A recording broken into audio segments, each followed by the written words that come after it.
চলো বন্ধুরা, তোমাদের একটি নতুন রান্না দেখাবো। আজকে রান্নাটি হচ্ছে ডিম দিয়ে শুটকি মাছ, যেটা হচ্ছে বাংলাদেশের ফেমাস রান্না।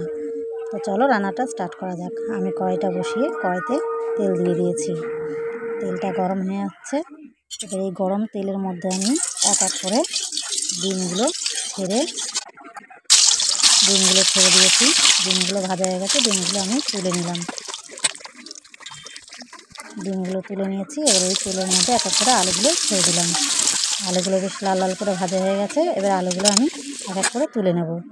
ওই তেলের মধ্যে আমি কেটে রাখা পেঁয়াজগুলো দিয়ে দিয়েছি। পেঁয়াজগুলো একটু হালকা হালকা লাল লাল ভাজা হয়ে গেলে ওই পেঁয়াজটার মধ্যে আমি মশলাটা দিয়ে দিয়েছি। আদা, রসুন, জিরে, ধনে, লঙ্কা, নুন, হলুদ সব কিছু দিয়ে দিয়েছি। দিয়ে ভালো করে মশলাটা কষিয়ে নিয়েছি। ওর মধ্যে আমি শুটকি মাছগুলো দিয়ে দিলাম। শুটকি মাছগুলো দিয়ে ভালো করে আমি নাড়াচাড়া করে, দেখতেই পাচ্ছেন পাশ থেকে তেলটা ছেড়ে গেছে। ওর মধ্যে আমি আলু আর গোটা কাঁচা লঙ্কা দিয়ে দিয়েছি।